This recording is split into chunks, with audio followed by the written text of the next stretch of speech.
भगवान शिव पार्वती से कहते हैं, जैसा कर्म करोगे वैसा ही फल प्राप्त होगा। ये कहावत अक्सर हमने अपने बड़े बुजुर्गों से या अपने जीवन में सुना होगा, लेकिन क्या आप सच में दिल से मानते हैं कि अच्छे कर्मों का फल अच्छा होता है?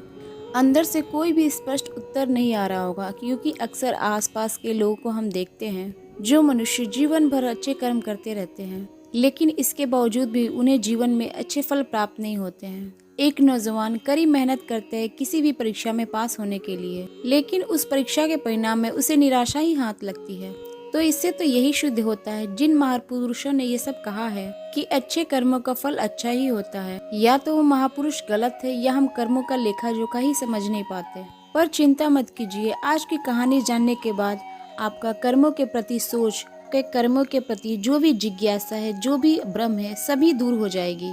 इस कहानी को अंत तक जरूर सुने, तभी आप निश्चित कर पाएंगे वाकई में कर्मों का फल मिलता है या नहीं मिलता है। एक पुराने समय की बात है। एक गांव में राकेश और भोला नाम के दो भाई रहा करते थे। गांव जानता था कि वो दो भाई हैं आपस में, मगर भाइयों जैसा बिल्कुल भी प्रेम नहीं था। राकेश बड़ा था, भोला से बहुत ही तेज और चालाक था। उसने भोला के हिस्से में आने वाली खेती बाड़ी की जमीन खुद ही हड़प ली थी। इसीलिए भोला के परिवार वालों को बड़े ही कष्ट के दिन झेलने पड़े थे। और इतना ही नहीं, भोला की पत्नी अक्सर बीमार रहा करती थी और उसके पास उसके इलाज तक के पैसे नहीं थे। लेकिन अपने भाई से विपरीत भोला बड़े ही शीतल स्वभाव का था।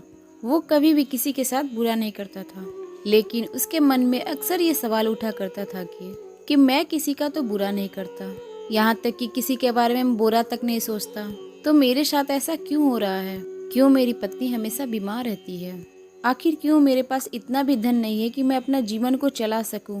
क्यों मुझे मेरे कर्मों का फल नहीं मिलता? और इसके विपरीत मेरा भाई इतना धूर्त है, इतना चालाक है, परंतु वो हमेशा मजे में रहता है। उसे तो कोई परेशानी भी नहीं है। तो वो सोचने लगा शायद बुरे कर्मों का फल अच्छा मिलता है और अच्छे कर्मों का फल अच्छा नहीं मिलता। और धीरे धीरे ये संदेह उसके मन में घर करने लगा। उसी गांव से दूर एक सन्यासी अपनी कुटिया बनाकर रह रहे थे। जब भी वह सन्यासी गांव में भिक्षना मांगने के लिए आता तो सबसे एक ही बात कहता, जो तूने किया वो तेरे हिस्से, जो मैंने किया वो मेरे हिस्से। भोला इस बात का अर्थ कभी समझ नहीं पाया। एक दिन जो वह गहरी चिंता में पड़ा हुआ था तो उसके कानों में यही शब्द गूंज रहे थे कि जो तूने किया वो तेरे हिस्से और जो मैंने किया वो मेरे हिस्से।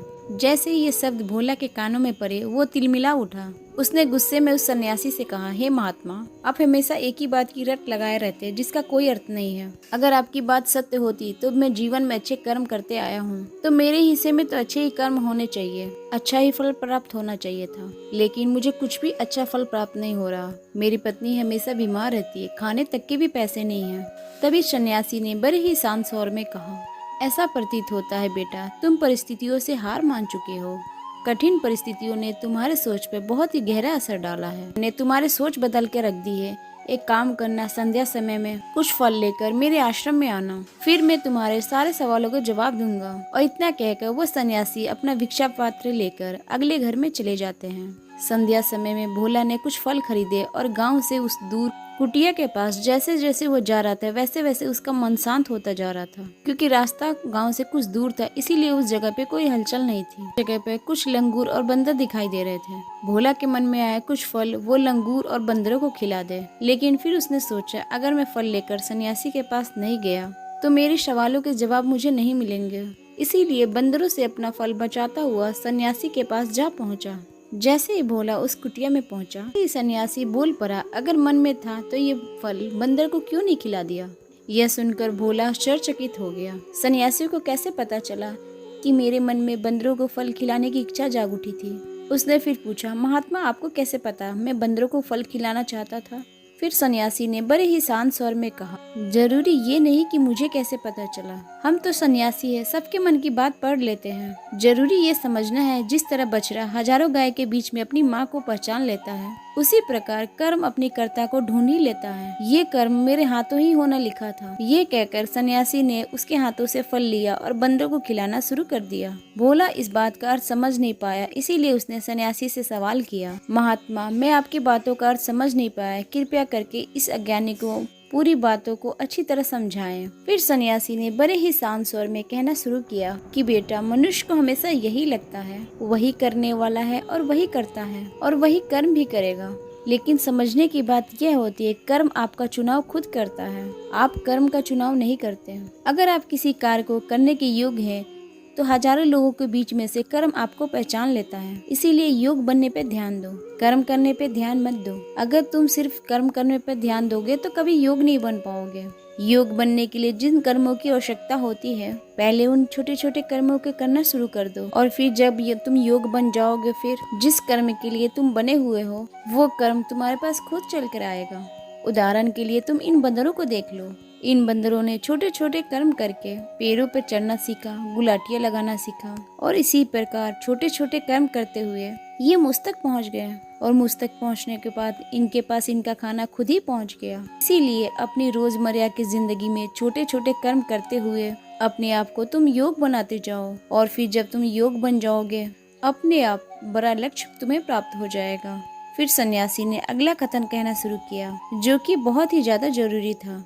ध्यान लगाकर सुनना, अगर योग बनने के तुम कर्म नहीं करोगे तो दूसरे लोगों की कर्म भी तुम्हें प्रभावित करने लगेंगे। उदाहरण के लिए तुम्हारी पत्नी कई दिनों से बीमार है। तुम अक्सर यही सोचते हो कि मुझे किन कर्मों की सजा मिल रही है, लेकिन समझने की बात तो यह है, तुम्हारी पत्नी बीमार अपने कर्मों से है, तुम्हारे कर्मों की वजह से नहीं है।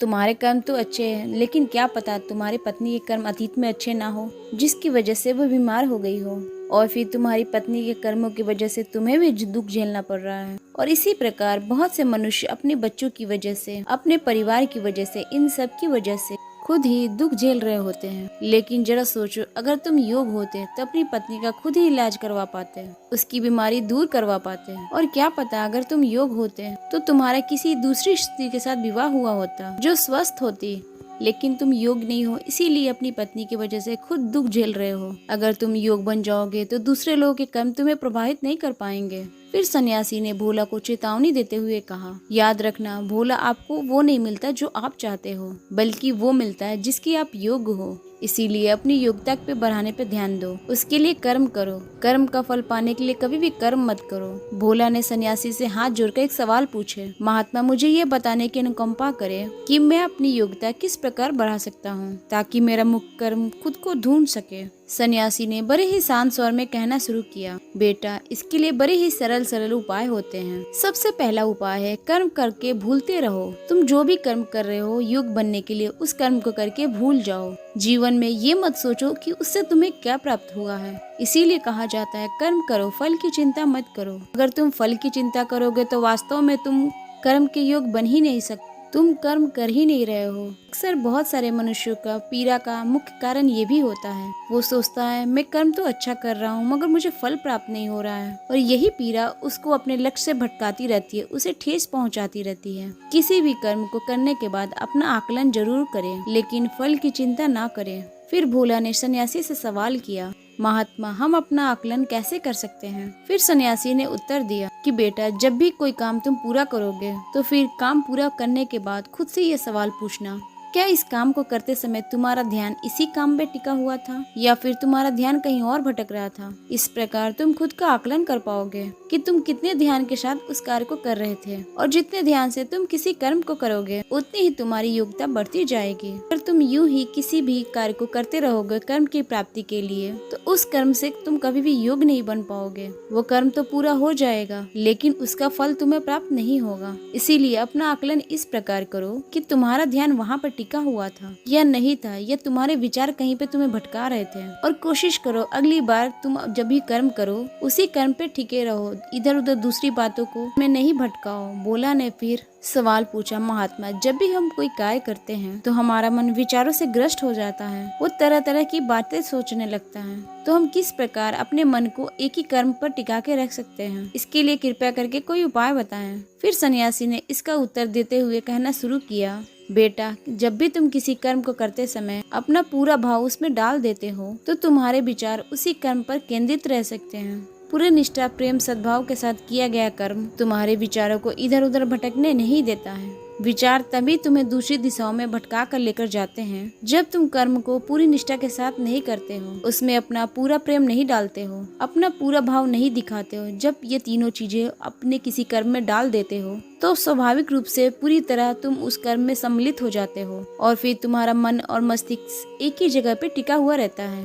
फिर सन्यासी ने अपनी बात खत्म करते हुए कहा, अगर कोई भी इंसान मनुष्य इन उपायों को सही तरीके से करता है तो उनका पालन करता है तो किसी भी कार्य के लिए वो अपने योग बना सकता है। और फिर एक बार जब वो किसी भी चीज का योग बन जाता है तो फिर उसी बछड़े की भांति उसका कर्म अपने आप ही उसे ढूंढ लेता है। भोला को कुछ फलों के बदले उसे पूरे जीवन का ज्ञान मिल चुका था, उसे स्पष्टता मिल चुका था, उसके सारे मन के सवाल खत्म हो चुके थे। फिर उसने सन्यासी को प्रणाम किया, अपने घर को निकल गया। रात हो चुकी थी, रास्ते पे अंधेरा छाया हुआ था। वो इन बातों को विचार करते हुए अपने घर की ओर निकल पड़ता है। तो ये थी भोला की कहानी। हमें उम्मीद है आपको ये कहानी पसंद आई होगी और आप सभी अपने जीवन में इस कहानी को जरूर शामिल कीजिएगा और जीवन में कर्म करते जाइएगा। फल की चिंता मत करिएगा, क्योंकि भगवान एक न एक दिन जरूर सबकी बात सुनते हैं। बड़े बुजुर्ग कहते हैं ना, देर है अंधेर नहीं। इसीलिए भक्तगण कर्म करते रहो, फल की चिंता मत करो।